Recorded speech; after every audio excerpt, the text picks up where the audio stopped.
Olá pessoal, eu sou a professora Thalita, professora de língua portuguesa. Hoje então nós vamos estudar mais um pouquinho da parte da semântica onde nós falamos sobre os pressupostos. Lembrando, gente, que na nossa aula anterior nós entendemos o que são esses pressupostos, ou seja, como eles funcionam. Então a gente percebeu que os pressupostos, eles são informações que estão implícitas num texto. O que seria isso, gente? São informações que eu retiro, mas elas não estão ali claras. Lembrando até o exemplo que nós tínhamos a informação lá, ex-Paquita. Então aqui eu tenho uma informação implícita, que é o quê? O pressuposto de que ela foi Paquita. Lembrando, gente, que toda vez que nós estivermos falando de pressupostos, eu tenho essa informação como verdadeiro. Então, dando continuidade a isso, vamos analisar aqui. Consideremos a seguinte situação. No julgamento de um caso de suspeita de roubos, o advogado de acusação pergunta ao réu: o senhor parou de cometer roubos? Desculpa, gente, aqui era cometer. Essa pergunta, no contexto em que é proferida, deve ser considerada capciosa pelo juiz do caso, pois ela pressupõe que o réu cometia roubos.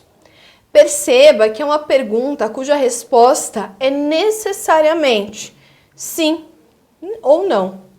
E sendo assim, independentemente da resposta, o pressuposto se mantém. Então percebam, gente, é uma pergunta super simples. O senhor parou de cometer crimes? Se eu falar que sim, eu estou trazendo a informação de que eu cometi crimes. Só que agora eu parei. Se eu falar que não, quer dizer que eu continuo cometendo crimes. Então percebam aqui, gente, que nós temos exatamente o mesmo pressuposto. Fulano cometeu crimes. Então mantém-se esse pressuposto independente da nossa resposta. Ou seja, o que é importante a gente tirar aqui? Há algumas perguntas que acabam carregando esses pressupostos. Então, aqui no caso, a pessoa está se acusando. Ou seja, é uma pergunta que faz com que o réu incrimine a si mesmo, sem que seja essa a sua vontade. Portanto, a atenção aos pressupostos do texto é crucial para não cairmos em equívocos de interpretação ou interações falaciosas arquitetadas por quem escreve. Então percebam, não é uma inocência na parte do juiz. Na verdade, o juiz, nesse caso específico aqui, ele fez essa pergunta de propósito. Ou seja, a gente falou lá atrás que era uma pergunta capciosa, justamente porque é uma pergunta que vai auxiliar, então, o nosso juiz a perceber qual é a real culpa do réu. Ou seja, é uma pergunta que já vai, trazer esse aspecto de que ele está cometendo um crime. Vamos dar mais um exemplo. Nós temos aqui, notícias do além. Aquele que morrer primeiro e foi para o céu, deverá voltar à terra para contar aos outros como é a vida lá no paraíso. Assim ficou combinado entre Francisco e Sebastião, amigos inseparáveis e apaixonados pelo futebol. Francisco teve morte súbita e, passando algum tempo, no meio da noite, sua alma aparece ao colega. Nossa Senhora, Chico, você veio mesmo? Estou aqui, Tião, para cumprir minha promessa, trazendo-lhe duas notícias. Então me fala, o céu é uma maravilha, um colosso, uma beleza. Tem futebol todo dia. E a outra? A outra é que você está escalado para jogar no meu time amanhã cedo. Gente, pausem o vídeo e tentem analisar nesse texto aqui o que nós temos de pressupostos. Na sequência, eu trago a resposta para vocês. Então, gente, o que nós temos de pressupostos nesse texto aqui? Onde nós temos, a história de dois amigos, o Francisco e o Sebastião, que tinham feito um acordo. Quem morresse primeiro ia vir aqui, né, na Terra para contar para o outro como é a vida lá no paraíso. Beleza, então vamos ver como isso acontece. Do diálogo entre Francisco e Sebastião, pode-se inferir que o segundo irá morrer em breve, o que gera o pretendido efeito de humor do texto. Essa inferência é possível devido à pressuposição acionada pela última fala expressa no texto. A frase, a outra é que você está escalado para jogar no meu time amanhã cedo, pressupõe que Sebastião jogará futebol no time de Francisco. Então percebam, gente, nesse caso aqui, o pressuposto ele foi utilizado de forma totalmente intencional. Ou seja, quem produziu esse texto, ele queria justamente trazer esse efeito de humor, esse efeito, né, da frase, a outra que você está escalado para jogar no meu time amanhã cedo.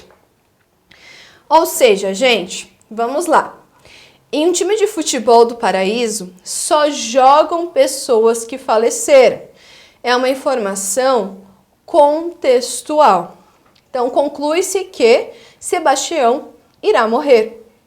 Perceba que, para compreender o texto Notícias do Além, não se pode considerar apenas o que está explícito, posto no texto. É preciso também relacionar as informações explícitas com os pressupostos e as informações contextuais que nele se apresentam. Então percebam, gente, que eu entendo ali que o que vai acontecer? O Sebastião vai morrer. Porque se ele está escalado para jogar no próximo dia no time do paraíso, quer dizer que ele vai fazer parte, porque lá só jogam pessoas que estão mortas. Então a gente percebe aqui que essa é uma informação que para o texto fazer sentido neste caso, eu preciso o quê? Entender essa informação. E também, gente, ao associar a informação desse pressuposto a outras informações explícitas e contextuais do texto, como Francisco morreu, informação explícita. Após morrer, Francisco foi para o céu e conheceu o paraíso, informação explícita. Por conhecer o paraíso, Francisco sabe que lá se joga futebol todos os dias, informação explícita também. Então observem, gente, que grande parte das informações do nosso texto são informações, então, de forma explícita. Porém, para que eu ache graça, vamos colocar aqui, né, no texto, eu preciso de uma informação que está implícita. Então, por isso, gente, que essas informações pressupostas são tão importantes. Justamente porque se eu preciso interpretar um texto, eu preciso, então, saber diferenciar informações que são consideradas explícitas de informações que são implícitas. Então, observe que a gente faz isso muitas vezes sem perceber essa distinção. A gente não percebe, nossa, agora aqui no meu cérebro eu sei que essa informação ela tá explícita. Agora aqui no meu cérebro eu tenho certeza que essa informação está implícita. Não, gente, a gente faz isso de uma forma tão automática que nós nem percebemos mais que isso está acontecendo. Justamente porque quando nos é ensinado a interpretar textos, a gente não recebe esses nomes logo de cara. Mas lá para frente a gente descobre então que existem nomes específicos, que existe o explícito, implícito, pressuposto. Então, gente, isso é algo que a gente vai adquirindo ao longo do tempo. Então, a gente faz a interpretação de um texto de forma que nós mesclamos isso. Então, isso que é basicamente dar significado a um texto. É o saber mesclar essas informações. Saber, tá, beleza, isso é explícito, eu consigo marcar, mas o que é pressuposto, também consigo marcar. Obviamente, eu consigo marcar. Porém, o que é diferente ali é que a gente não está colocando, né, que essa informação está clara. Eu preciso interpretar. Então, gente, basicamente é isso que nós chamamos de pressuposto e de informação implícita. Bom, gente, espero ter ajudado vocês em mais uma aula de língua portuguesa. Até a próxima!